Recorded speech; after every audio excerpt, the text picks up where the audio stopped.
Good evening, I'm Ian Hannamansing. Tonight, a BC First Nation announces a horrific discovery: the remains of 215 children who attended a residential school.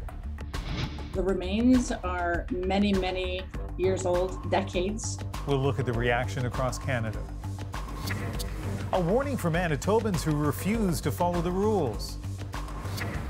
Quebec loosens, Montreal lets loose. It's just great. Live again, let's live, eh? Plus, restaurant owners get ready to reopen. It feels like we're getting very close to the end of this. And Michelle Williams opens up to Tom Power. You just feel like you're just swimming in a sea of darkness. A raw look at mental health and the cost of fame. This is The National. We begin tonight with a newly developing chapter in a disturbing story from Canada's past. Fresh pain for so many haunted by the history of residential schools. A BC First Nation says it's found the remains of more than 200 students at the former site of one residential school. Over 8 decades, it housed hundreds of Indigenous children. And the National Truth and Reconciliation Commission estimated that 50 deaths occurred there. That number, though, may have been understated. Greg Rasmussen starts our coverage.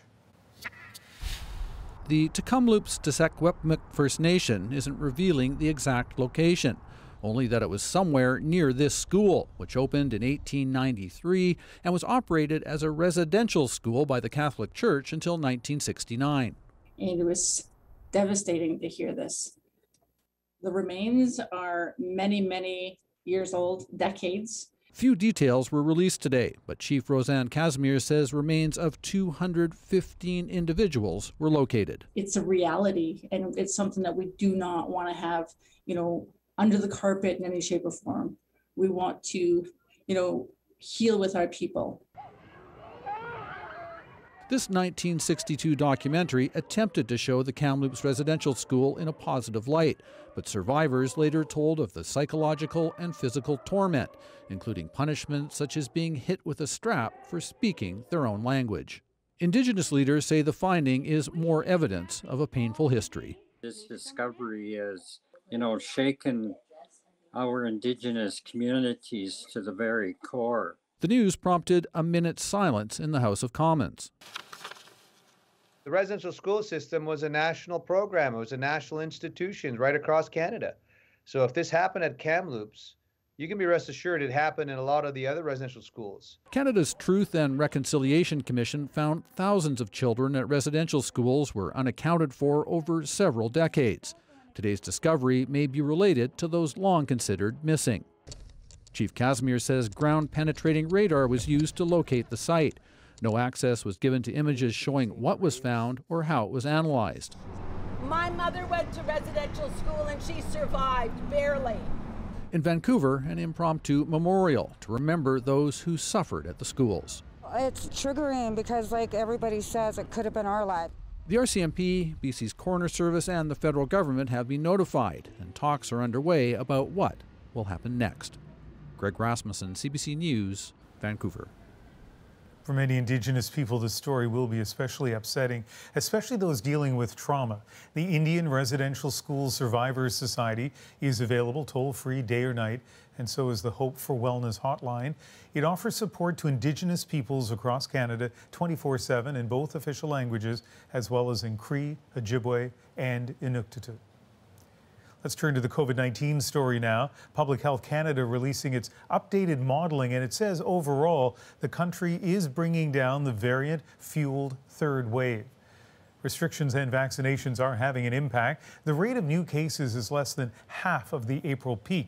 If Canada stays the course, that trend is projected to continue. But if person-to-person contacts increase, a surge could come almost immediately.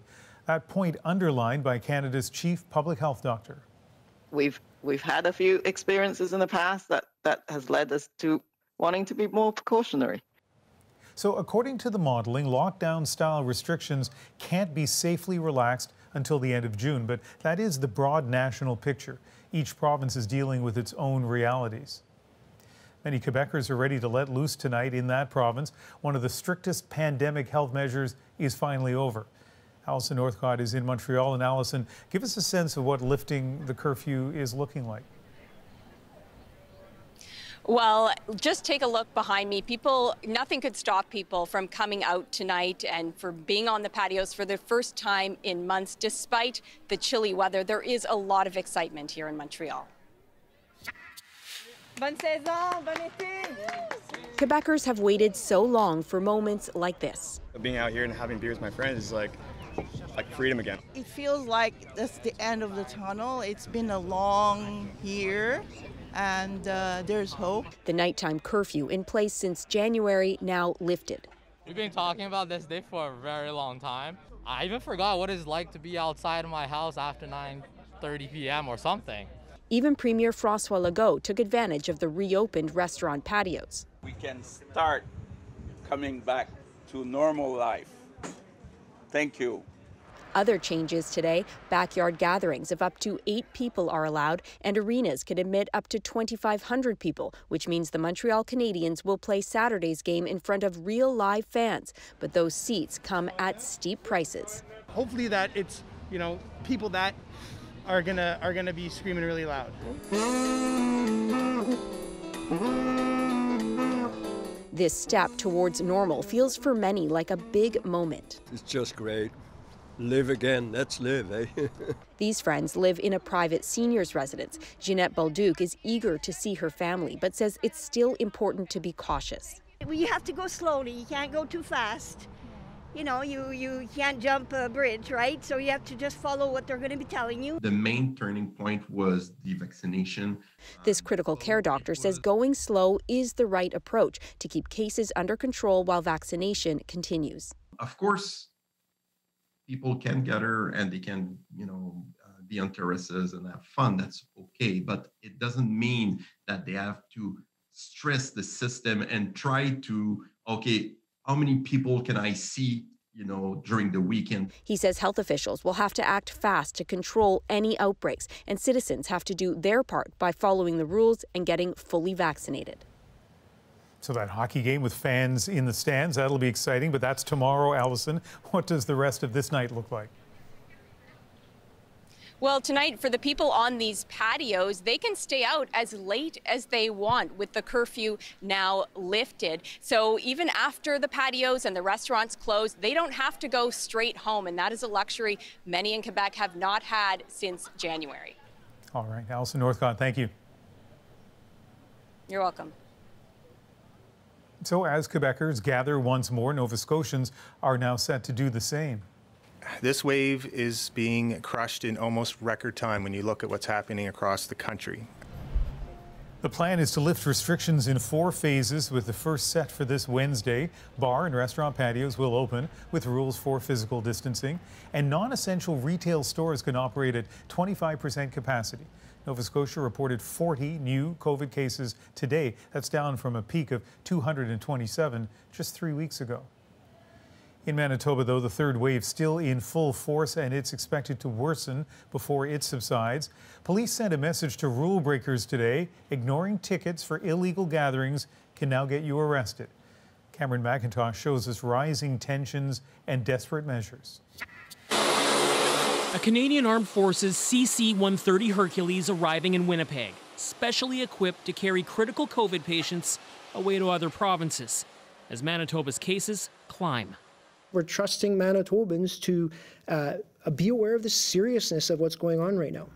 The province tightening restrictions once more. Not an official lockdown, but it is a stay-at-home order, essentially, without actually saying stay-at-home order. Ambiguous? To many, yes.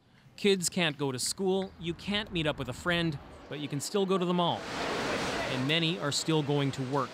Today we learned of more than 70 workplace outbreaks since March. New rules will make it easier to close them.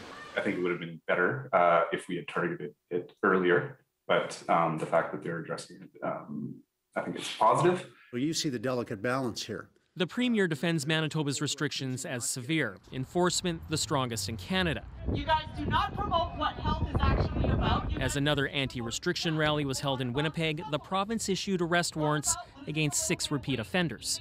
Winnipeg's mayor, meanwhile, wants tighter restrictions. Regrettably, our provincial government hasn't taken the actions many have been calling for. Manitoba is also pushing back its 70% vaccination goal to late June over Moderna delays and softening demand. This walk-in clinic today helped coax some reluctant people in. I'm really scared of needles and it didn't hurt at all. Before I was scared, well, I'm good now.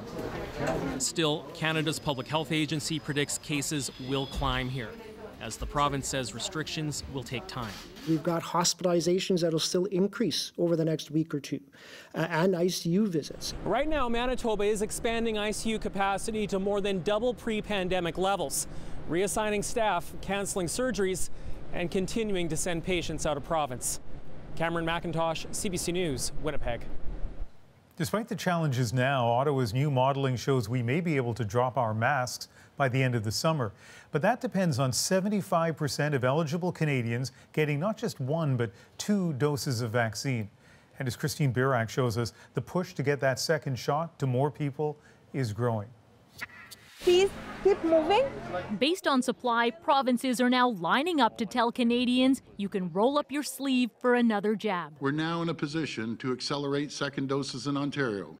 As BC, Saskatchewan, and Manitoba speed up their bookings, people in Ontario will have a choice. Keep the appointment you have or rebook it. We're reducing the time between your first and second dose, down from the current 16 weeks to as soon as 4 weeks after your first shot. But when you'll get that second dose largely depends on how old you are, when you received your first shot, and which vaccine you got. If you wish to do it within the shortened time period, if you're eligible for that, then you can certainly go ahead and arrange that. Those over 80 can start calling or going online starting Monday and move up their appointments. 70 plus will follow 2 weeks later. By the end of June, people can start rebooking second doses based on when they got their first dose. And second shots of AstraZeneca can be rescheduled 10 to 12 weeks after your first appointment. I think we should honestly be doing 70 plus as of Monday. Some doctors say older people have already waited long enough. We have the capacity and we have the ability to be vaccinating our seniors today. Preliminary data from a large Canadian study suggests while those over 70 should be at the front of the line for second doses, a single shot of Pfizer or Moderna was about 70% effective 5 to 6 weeks later in preventing symptoms, hospitalization, and death. The message to younger adults is, for those who have only received 1 dose and are waiting for the second one, just hang tight. You are getting protection. But scientists add the variant first identified in India cannot be underestimated. Everyone must continue following public health advice. If all goes to plan, most Canadians could be fully vaccinated by the end of this summer. Christine Birak, CBC News, Toronto. Canada's health minister says that she'll consult with the provinces before acting on expert advice that quarantine rules for travelers to this country should be relaxed. I do want to have the conversation with the other provincial health ministers before we make any commitments to changing our stance. I do think the report is very valuable and helpful. The government's advisors on how the virus spreads said measures like mandatory hotel quarantines are unfair and unnecessary. Justin Trudeau is expected to attend the G7 summit in the UK in person. It would be the first time he's left the country in more than a year. Ashley Burke shows us why the Prime Minister is taking the risk. This was the last time the Prime Minister stepped foot outside the country. Now, 15 months later, Justin Trudeau is stepping back onto the world stage, meeting in person with other leaders at a key time. This G7 summit comes at a really important moment with a new U.S. president, with a global pandemic, which is raging in most parts of the world, and with the challenges of China and Russia. And it's really important that the leaders of the leading democracies come together and communicate a single message of solidarity. This morning, Trudeau spoke with the host of this year's G7, Boris Johnson. Afterwards, Downing Street confirmed to CBC News Trudeau will attend the UK summit in person next month. The Prime Minister's office wouldn't verify the trip, but last month Trudeau hinted he wanted to go. I'm certainly hopeful that we'll be able to attend in person. I know there are continuing to be restrictions and concerns. That was criticized at the time by the Conservatives in the House of Commons. International travel, it's not the time for that unless it's FOMO for the Prime Minister missing out on a cocktail party or some sort of photo op. But the NDP says the Prime Minister is an essential worker. And I think Canadians understand that. This is an essential part of his job. World leaders, like everyone else, have adapted to meeting virtually. But a former personal representative for both Trudeau and former Prime Minister Stephen Harper at the G7 meetings said private talks between leaders on the side are often more important than what's said publicly around the table. This is a serious meeting. They often go well into the night and into the early morning hours. So it's important that these discussions take place. The world is in a crisis. Trudeau, who has only received 1 dose of the vaccine, said on Thursday if he does attend, he will follow all health guidelines, including hotel quarantine. Ashley Burke, CBC News, Ottawa. Japan has extended a COVID state of emergency to June 20th. That is just a month before the Tokyo Olympics are set to start. But as Carolyn Dunn tells us, even amid calls for cancellation, Canadian athletes are preparing as best they can. A jab in the arm and a dream. This is how Canadian athletes are preparing for the Tokyo Olympics. Alison Beveridge is looking to add to her bronze medal win in Rio 5 years ago. When push comes to shove, it's about the racing, and we just want to be able to have the opportunity to go out there and see what we can do, and grateful that it's going ahead given everything going on in the world. The global pandemic is looking to derail the Olympics a second time. Japan has extended its state of emergency due to a stubborn COVID surge in some parts. Its vaccine rollout is running way behind. So some Japanese doctors are calling for the games to be canceled, worried about contagious variants, especially the prospect of a new one. It will be called the Tokyo Olympics variant, the head of Japan's doctors' union says. Holding the Olympics would be condemned for a century as a foolish act.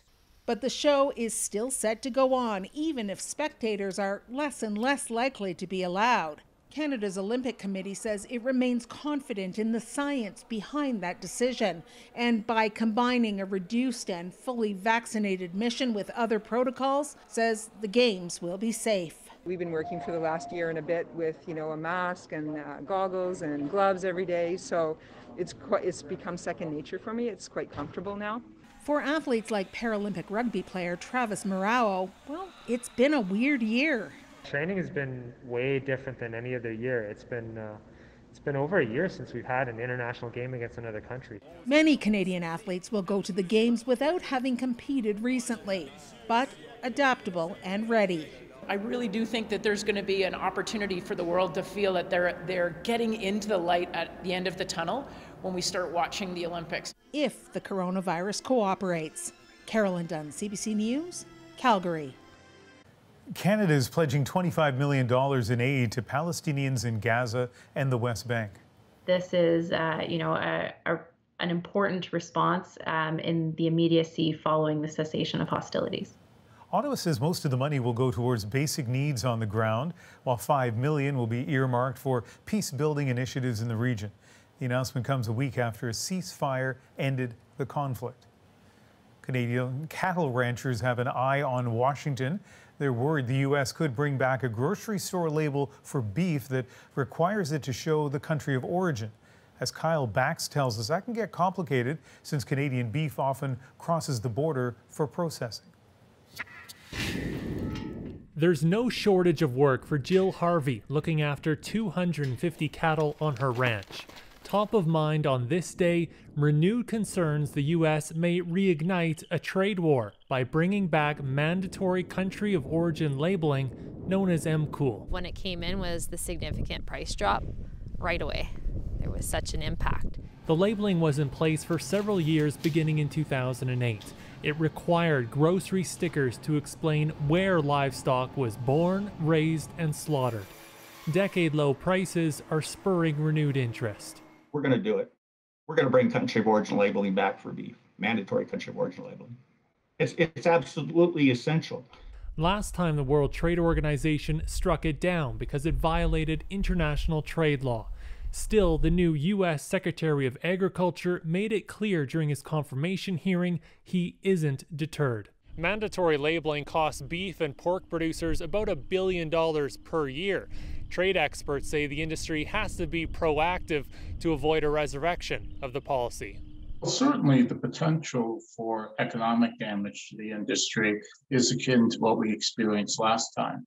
Canada does have allies south of the border, including packing plants and feedlot operators. Mandatory country of origin labeling is a zombie issue that is going to continue to be perpetrated and continue to be promoted by small segments of U.S. cattle industry who want more government intervention, who want more protectionism. Considering how much beef and pork moves back and forth across the border, the last thing Canadian ranchers want is disruptions. It's such a good relationship. Be ashamed to have to go into a trade war any further and have retaliation. She'd much rather the Americans put the issue to rest. Kyle Bax, CBC News, near Olds, Alberta. Doctors in India say they're grappling with a terrible side effect in some COVID-19 patients. This is beyond anything in our wildest nightmares. Next on The National, what we know about a dangerous fungus infecting COVID survivors. As restrictions in Canada begin to ease, restaurants are ready to welcome you back. There's a real palpable sense of relief and excitement. We'll talk to two owners about the challenge ahead. And a former Destiny's Child opens up about struggling with depression while in one of the world's biggest music groups. I remember going to our manager at the time and I said, I think this is depression. By Michelle Williams is sharing her story now. We're back in 2.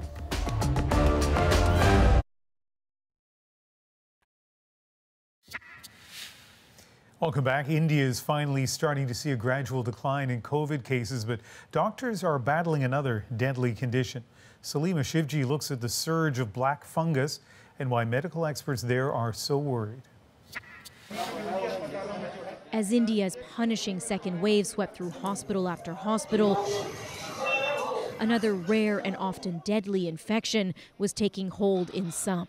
Patients who survived COVID-19 only to be struck again, plagued by an infection, bringing blurred vision and debilitating headaches. These are patients who are in post-corona period, say after 2 weeks of recovery, who are immunocompromised. The steroid drugs used to beat back COVID-19, beating down the immune system too, helping the fungus spawn. It attacks mainly those with diabetes who are prone to infections and causes deep despair. The main treatment is surgery to cut away the infected parts of the body. This man's friend had his jawbone removed. Doctors say he'll lose an eye too, the only way to save his life. Our strategy. India's prime minister has called the infection a new challenge that needs to be tackled. Several states have declared black fungus epidemics as the official number of those infected hovers near 12,000. This is beyond anything in our wildest nightmares. It's left fungal infection experts like Ilan Schwartz watching in horror. It is happening on a scale that is completely, without any modern precedent. India was already at a disadvantage. The rate of black fungus before COVID was 70 times higher than the rest of the world because so many Indians suffer from uncontrolled diabetes. With antifungal medication now in short supply, there's one slim bit of good news. This is not a contagious disease. People don't pass it from one individual to another. But there's also no immediate way out, with widespread vaccination still far off and COVID case counts still so high. Salima Shivji, CBC News, Vancouver. The scientific name for this black fungus is mucormycosis or mucor. Dr. Samir Gupta is here to tell us more about it. He is a respirologist and he is in Toronto. Dr. Gupta, where is this fungus coming from? The fungus is ubiquitous, Ian. It's everywhere in the environment, particularly in decaying vegetation. So all of us have been exposed to it, but it only affects people who have a weak immune system and are prone to getting sick. A few weeks ago, we reported your cousin in India had COVID-19. It turns out that he got mucor and died. Tell us a little more about that. He had mild COVID, Ian, and like many people in India, he got steroids very early. As a result of that, he was on steroids for a long period of time, got quite sick from his COVID, and just as he was improving from the COVID, he developed some swelling over the face, and within a couple of days, it became very clear that he had mucor in his sinuses. Unfortunately, that progressed very quickly, as it does. It was sort of a mad scramble to get him to a hospital where he could have surgery. By that time, it had progressed, affected his eye. They had to remove his eye. And then it was a mad scramble to find antifungal medication, which unfortunately was only available on the black market. So it was a really, really tough situation in India right now. Yeah, these stories sound so difficult. What about any significant concerns that this could become an issue here in Canada? I think that we knew that Mucor was much more common in India to begin with, and I think what we're seeing is a function of the fact that there's a lot of diabetes in India. A lot of people are getting high doses of steroids. That's changing now. People are using it more carefully, but I think it's a perfect storm sort of events convening and causing this problem. Unlikely that we're going to see this in the Western world. Okay, Dr. Gupta, thank you very much. Pleasure. Next on The National, we'll visit 2 restaurant dining rooms that are back in business. We're seeing the light at the end of the tunnel, but there's still a long way to go. 2 owners on the excitement of finally reopening, and we'll hear what some of you have missed most about dining out. And later, the missing icebergs off the coast of Newfoundland. Is it a sign of what's to come?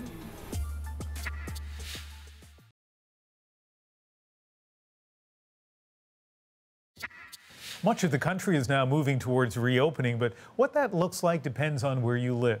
BC announced the first phase of its plan earlier this week, and that included the return of indoor dining. In Quebec, restrictions begin to ease tonight, and that starts with outdoor dining. So we wanted to hear from 2 restaurant owners in those provinces about this moment. Emma Cardarelli is the chef and owner of Nora Gray and Elena. And Matthew Senecal Junkier is the owner of Birds and the Beets and Honeybee Bruncheonette. And Emma Cardarelli joins us from one of her restaurants in Montreal, and in Vancouver, Matthew Senecal Junkier. Welcome to both of you. Thanks. Hi there, thanks. I should point out we're pre-taping this interview because as most of our viewers watch it, the curfew will have been lifted in Montreal. Emma, hopefully you'll be really busy, but as we speak a few hours ahead of that, are you ready? I mean, we're getting there. The tables are being set right now. We're about 2 hours ahead of time, so that's early for us. It's great. And you're opening up outdoors, so I understood that meant a trip to the hardware store. Yes, we're opening outdoors only initially. We had our terrace built over the last couple of days, and last night I was at Canadian Tire buying a generator for our patio lights, so it's all little last-minute details. And so, Matthew, a different story in Vancouver. The restaurants were allowed to have inside dining as of earlier this week, so you've been reopened. What's that like? It's been amazing. There's a real palpable sense of relief and excitement that you can feel from customers kind of sliding back into a restaurant booth for the first time, sharing coffee with a friend, et cetera, et cetera. So I kind of forgot what having people in the space was like, and it's been really nice to have everyone back in. Yeah, I went to a restaurant last night with a couple of friends who were watching the hockey game, and it really, I like you, I forgot how many things that I missed about that. I put word out on Twitter maybe yesterday asking people what they missed about restaurants across the country, and I want to play you some tape of some of the answers we got.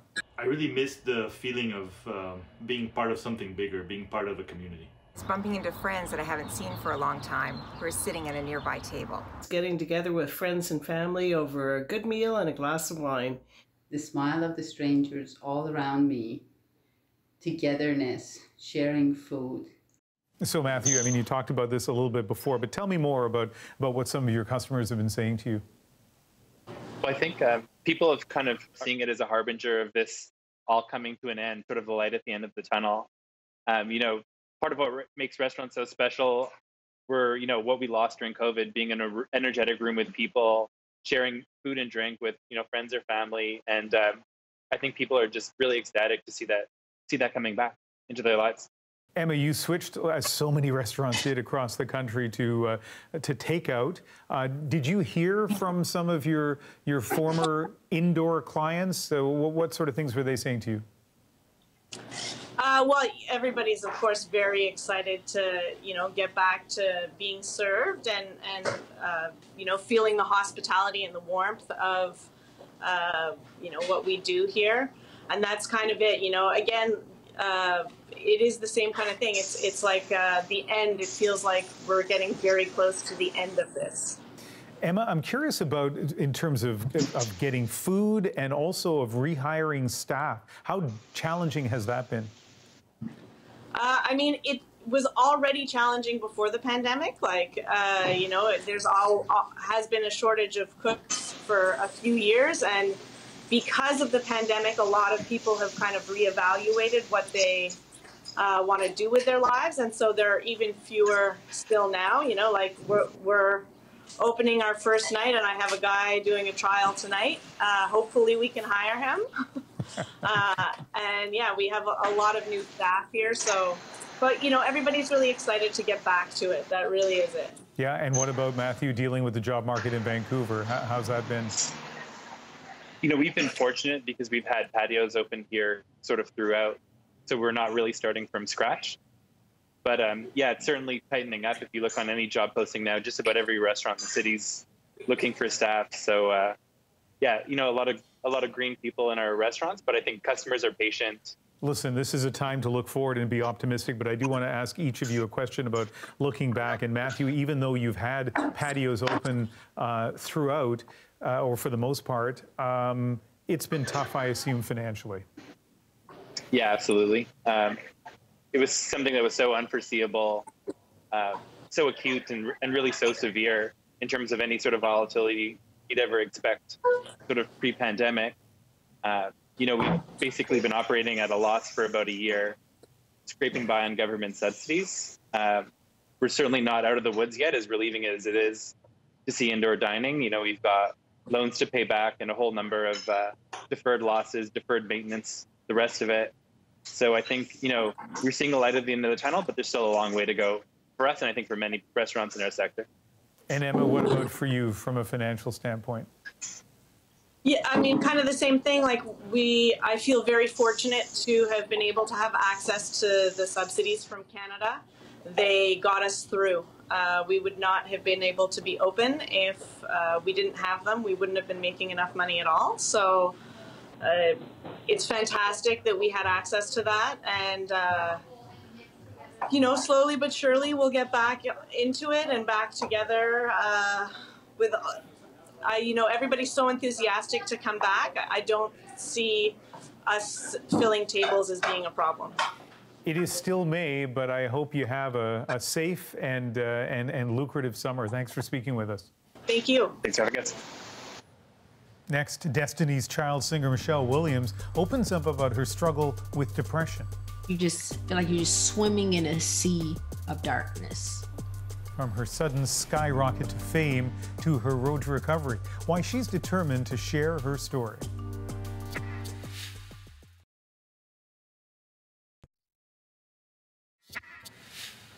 Welcome back. It's been more than 20 years since Destiny's Child redefined popular music and perceptions about black women in the entertainment world. But as key member Michelle Williams shared in a recent conversation with Q host Tom Power, that success came with a lot of pain. I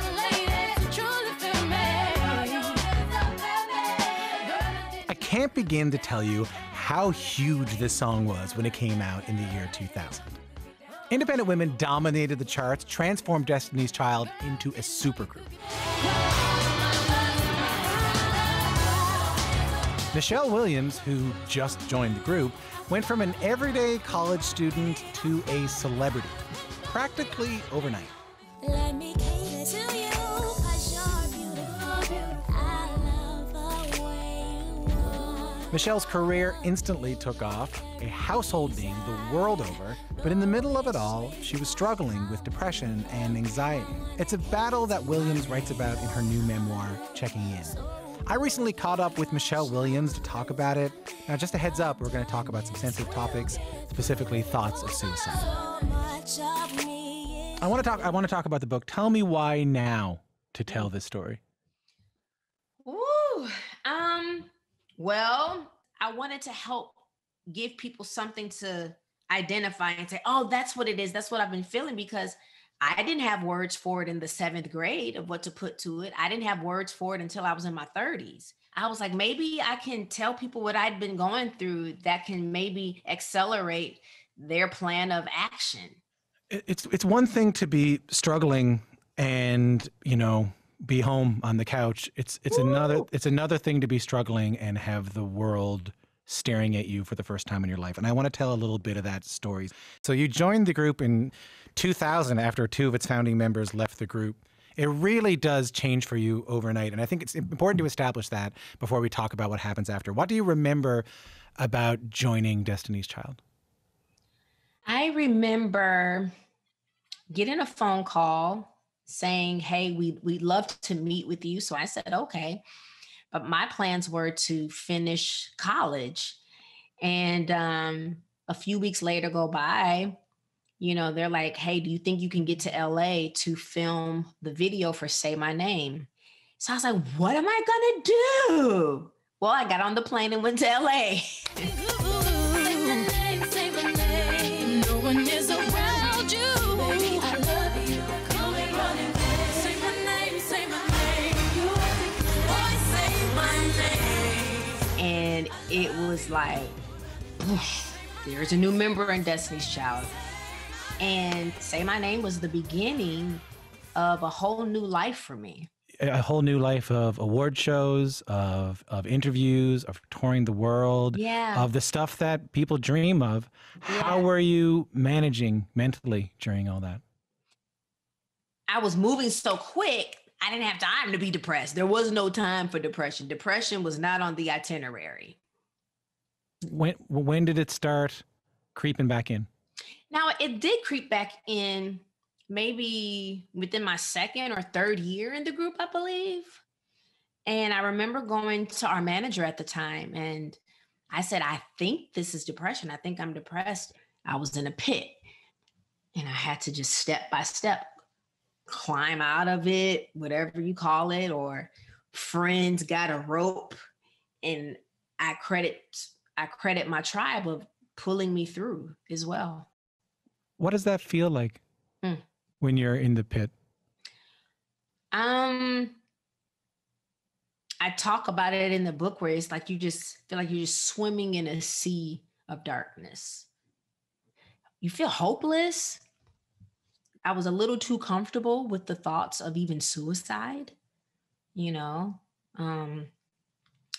go into detail more in the book of the plans that I made should that happen, It's terrifying. Yeah, it was pretty scary. And it's something that family and friends did not enjoy hearing. In 2018, you end up checking yourself into a treatment center. And what you decided to do when you did that was you released a statement about why that was happening. Why was it important for you to be public about it? Oh, I didn't want to be public about it. Really? What happened was, while in the treatment center, I believe it was someone from TMZ wanting confirmation that I was in fact in the hospital. I didn't want it to come out at all. I don't even think I told my parents. I hadn't told family and close friends what was going on. People found out when the statement went out. It wasn't for people to know at the time. I eventually would have shared it because I've been talking about the area of mental health since 2012. So it's not something that I've been shy about talking about. But that particular moment, I was like, wait, I'll talk about this one day. And that one day ended up being the very same week that I'm in the hospital. It dehumanizes you. It keeps you from, because you're a public figure, that you are not experiencing the same grief and sadness and depression and anxiety that any of us can feel. Absolutely, because, at any other job, you wouldn't put it in the corporation's newsletter that so-and-so sought treatment. They're getting help for an addiction or a mental illness. That wouldn't happen. It would not happen at all. What do you think you've learned in writing this story down and telling it? That is like, girl, you are brave to get out here and do this, to take a risk of maybe people seeing you differently. At this point, I don't care. People have seen me in all type of different ways. like I said, I've lived a great life. I've had a blast, but you know, sometimes you do evolve into a new purpose or a new calling. And I believe this is what it is for me right now. Michelle, joining an already established group, getting ready for that kind of criticism, playing the biggest stages on earth, dealing with mental illness, speaking openly about it. The only word that came into mind as I was reading your book was courage, was Wow. bravery. So thank you so much. Thank you so much. Thank you for having me. Lovely to meet you, Michelle. You too. Take care. If you are struggling with depression or suicidal thoughts, there are people ready to help. Contact the Canada Suicide Prevention Service day or night, or call the Kids Help Phone 24 hours a day. Something is missing off the coast of Newfoundland this spring. It's a little disappointing that the icebergs aren't coming in this year. Will the natural wonders return? That is next on The National.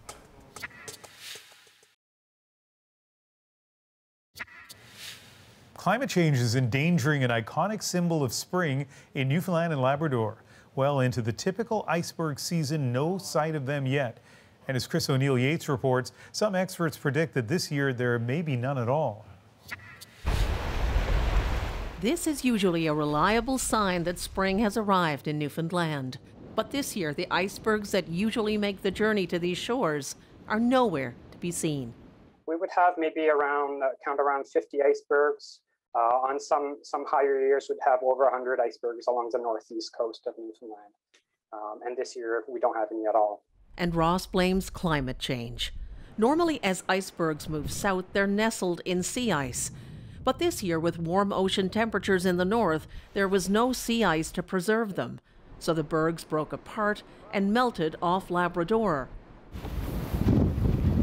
Intense winds blew the few that did survive far offshore. It is a very, very much a checklist item that people want to do when they come to Newfoundland and Labrador, is see an iceberg.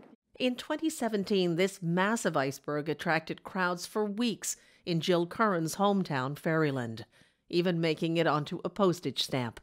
But the lack of bergs this year brings home the impact of climate change, says Curran. We're seeing things that we're just used to seeing our entire lives change very much. It's a little disappointing that the icebergs aren't coming in this year.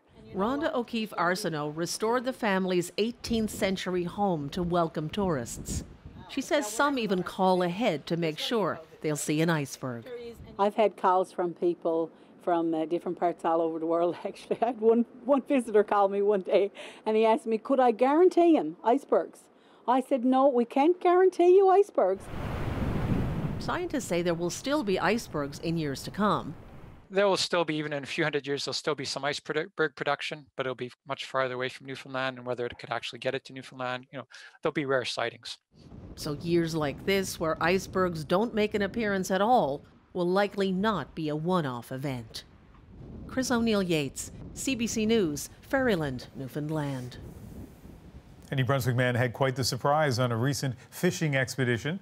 It wasn't what he was hoping to reel in, but his catch is next in the moment.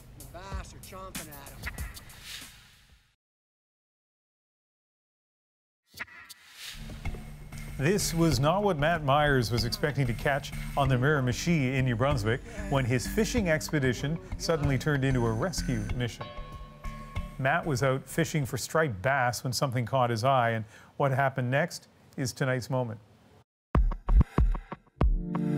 I was watching some splashing, and all of a sudden I looked to the side, and lo and behold, I saw this poor little, I think it was a red squirrel, and I could see that the squirrel was exhausted because it was probably about 1 kilometer out in the middle of the river.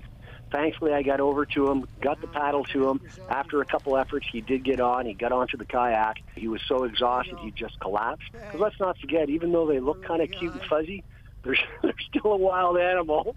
And for him to lay there, you knew how exhausted he was. Got over to the shore and then saw him scurry up on the bank, get up into a bush, and basically he collapsed at that point. I got to say, I kind of felt pretty good. So that squirrel was, as you heard, 1 kilometer out from the shore in that river, and apparently the bass were attacking it maybe because they were spawning, not clear, so, was life-saving there.